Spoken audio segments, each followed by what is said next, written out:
Hello everyone, welcome back to my YouTube channel. Last के lecture में हमने cover किया था कि आपके कंज्यूमर गुड्स क्या होते हैं, और आज के इस लेक्चर में हम कवर करेंगे इंडस्ट्रियल गुड्स के बारे में। तो जल्दी जल्दी देख लेते हैं इंडस्ट्रियल गुड्स क्या होते हैं। इंडस्ट्रियल गुड्स, अब देखो नाम से ही आप समझ सकते हो कि इंडस्ट्रियल गुड्स मतलब इंडस्ट्री की बात की जा रही है, यहाँ पे पर्सनल कंजम्पशन की बात नहीं हो रही। तो जब भी आप इंडस्ट्रियल प्रोडक्ट्स को बताओगे कि व्हाट आर इंडस्ट्रियल प्रोडक्ट्स, तो these are the products that are purchased by businesses, जो कि बिजनेस परचेज करता है या इंडस्ट्रीज परचेज करती हैं, ताकि एक वो फर्दर गुड्स या सर्विस को बना सकें। इन शॉर्ट, ये कोई पर्सनल कंजम्पशन के लिए नहीं होता है, बल्कि एक बिजनेस यूज के लिए होता है। फॉर एग्जाम्पल, अगर जैसे मान लो कि मुझे कपड़ा बनाना है किसी चीज़ का, मेरी कपड़े की फैक्ट्री है, तो मुझे उसके लिए क्या चाहिए, उसके लिए रॉ मटेरियल चाहिए।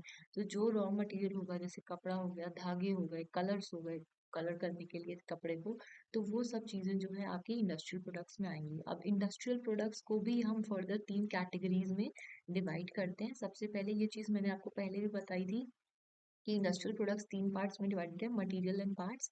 सेकंड आपका आएगा कैपिटल आइटम्स, एंड थर्ड आपका आएगा सप्लाईज एंड बिजनेस सर्विसेज। तो इसी चीज़ को आज हम एक एक करके समझ लेते हैं। देखो, फर्स्ट मटेरियल एंड पार्ट्स की जब हम बात करते हैं, तो they are directly used in making the final product. जैसे कि अभी मैंने बताया कि अगर आपकी कपड़े की, टेक्सटाइल की इंडस्ट्री है, तो आपको क्या चाहिए होगा, कपड़े के लिए कॉटन। अब जब फाइनल प्रोडक्ट बन जाए, ठीक है, they are used directly in making the final product. जब फाइनल प्रोडक्ट आपका बन जाएगा, तो आप कॉटन नहीं देख पाओगे, आप एक फाइनल फिनिश्ड गुड देखोगे। समझ में आ रही है बात। सिमिलरली, अगर आपका कोई कंस्ट्रक्शन का बिजनेस है, तो आप सीमेंट नहीं देखोगे, आप एक बिल्डिंग देखोगे जब वो बिल्डिंग बन जाएगी। तो मटेरियल एंड पार्ट्स जो हम डिस्कस कर रहे हैं, material and parts are directly used in production. They are consumed and assembled in the final goods. जो फाइनल गुड बनता है, उसमें यही मटेरियल एंड पार्ट्स का यूज हो जाता है, उसकी खपत हो जाती है। These are not long lasting, ये ज़्यादा नहीं चलते। एक बार आपने प्रोडक्ट बनाया, जब वो प्रोडक्ट बन गया, तो जो रॉ मटेरियल यूज हुआ है वो खत्म हो गया। आपको फिर से रॉ मटेरियल अक्वायर करना होगा, खरीदना होगा, ताकि आप फिर से एक फाइनल गुड बना पाओ। ठीक है, वही चीज़ लिखी है। नॉट लॉन्ग लास्टिंग, क्यों? क्योंकि once they are used they are gone.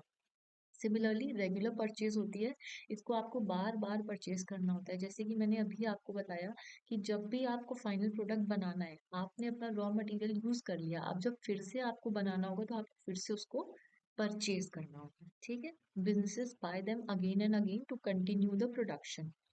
For example, cotton for textile industry, cement for construction, iron for steel making, car engine, car बनाने के लिए। ठीक है, समझ गए, simple. Moving on, capital items. अब कैपिटल आइटम्स इंडस्ट्रियल गुड्स का, industrial products का एक पार्ट है। सेकेंड चीज जो कि लॉन्ग लास्टिंग है। अब देखो, कभी भी आप बिजनेस करोगे या इंडस्ट्री करोगे, तो ऐसा तो है नहीं कि आप कहीं पे भी कर सकते हो। आपने कोई लैंड अक्वायर कर लिया और आपने बोला कि भाई यहाँ जमीन पे बैठ के बनाओ, ऐसा नहीं हो सकता। आपको कैपिटल की जरूरत होगी, कैपिटल आइटम्स की जरूरत होगी। अब वो क्या होते हैं? These are long lasting assets. अब भाई, आपने अकाउंट्स में असेट्स, लाइबिलिटीज, इन सब चीज़ों के बारे में पढ़ा ही होगा, तो मैं उसके अंदर डिटेल में नहीं जाऊंगी। आप बस समझ लो कि capital items long lasting asset होती है, जो कि बिजनेसेस बाय करती है, ताकि वो फाइनल गुड्स एंड सर्विसेज को प्रोड्यूस कर सके। ठीक है, they are not directly sold to customers like consumer products, they help make finished goods but are not finished goods themselves। बहुत ही सिंपल लैंग्वेज में मैंने लिखा हुआ है, कभी भी अगर एग्जाम में आप ये भी लिख दोगे ना अपने वर्ड्स में, तो भी आपको आराम से नंबर मिल जाएंगे। They last for years and not just one time use, usually very costly but necessary for business operations. अब जैसे को बताया कि जब भी आप किसी फैक्ट्री का कहीं पे भी कुछ चीज़ बना रहे हो, कोई फैक्ट्री में आप काम कर रहे हो, तो आपको क्या ज़रूरत होगी? बिल्डिंग की ज़रूरत होगी। फैक्ट्री फैक्ट्री नहीं होगी तो ज़मीन पे बैठ के तो कोई काम करेगा नहीं। उसी तरीके से गुड्स बनाने के लिए भाई, हाथों से तो आप असेंबली या सारी चीज़ें नहीं करोगे। चलो मान लिया अगर बिजनेस स्मॉल इंडस्ट्री टाइप की है, तो आप आराम से हाथ से बना सकते हो, कुछ वर्कर्स करते नहीं हैं। लेकिन जब बिजनेस का पैमाना बड़ा है, बहुत लार्ज स्केल पे कोई चीज़ हो रही है, तो आपको मशीन्स एंड टूल्स की ज़रूरत होगी।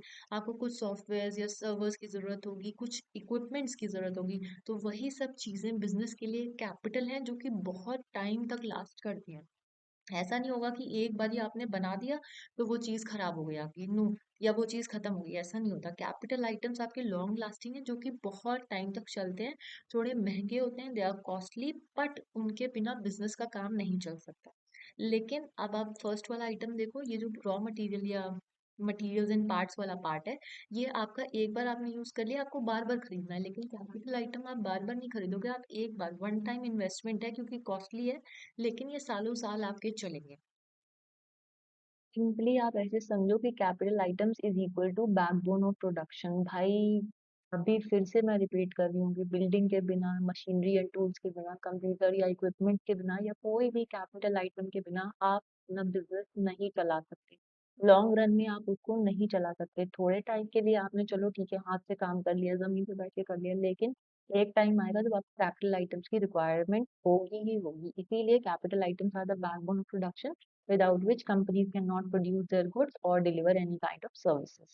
ठीक है, आई होप यहाँ तक आपको ये दोनों चीजें क्लियर होंगी कि मटेरियल एंड पार्ट्स क्या होते हैं और कैपिटल आइटम्स क्या होता है। अब हम देख लेते हैं थर्ड चीज, जो कि है सप्लाईज एंड बिजनेस सर्विसेज।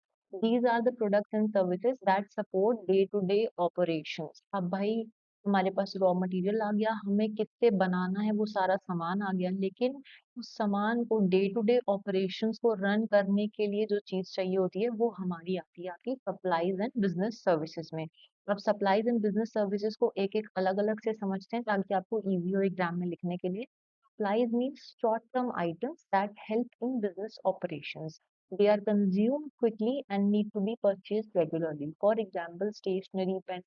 भाई ऑफिस वर्क है तो कोई मन में तो इतना तो कोई इंटेलिजेंट नहीं है कि हजारों हजारों की गिनती अपने मन में रख ले। नहीं, कोई कोई एक या दो कोई ऐसे आदमी होते हैं। अदरवाइज आपके आपको स्टेशनरी की जरूरत पड़ती है, आपको क्लीनिंग मटेरियल चाहिए। भाई लोग काम कर रहा है, स्टाफ काम कर रहा है, वॉशरूम जाएगा, को कुछ ना कुछ चीजों की जरूरत होगी। तो जो डे टू डे आपके बिजनेस को रन करने में जिन चीजों की आवश्यकता होती है, उन चीज को हम सप्लाईज के अंदर में डालते हैं। Supplies are small things businesses keep buying again and again to run the business smoothly.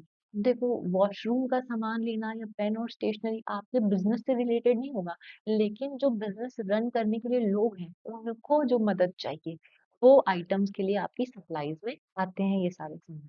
ठीक है। देन सेकेंड आपका है बिजनेस सर्विसेज।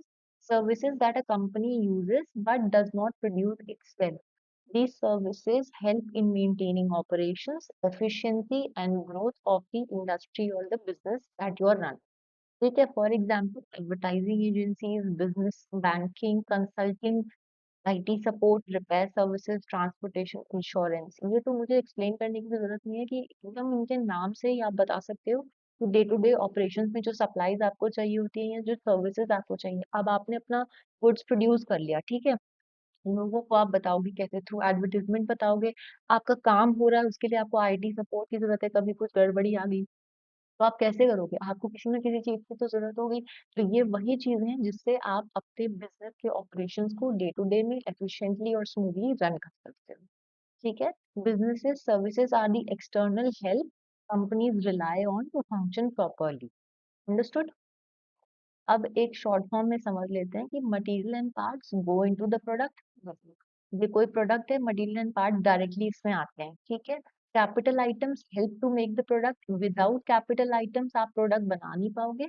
और सर्विसेज एंड सप्लाईज आपको क्यों चाहिए? ताकि आप अपने बिजनेस को चलाते रहो। अंडरस्टूड। बहुत सिंपल लैंग्वेज में मैंने लिखा हुआ है। ये सारी चीजें अगर आपने समझ ली तो आप आराम से नंबर ला सकते हो। आज के वीडियो में बस इतना ही। नेक्स्ट वीडियो में हम बात करेंगे कि प्रोडक्ट लाइफ साइकिल की स्टेजेस क्या होती हैं और क्या क्या फैक्टर्स होते हैं जो कि प्रोडक्ट लाइफ साइकिल को अफेक्ट करते हैं। Understood. Thank you so much for watching.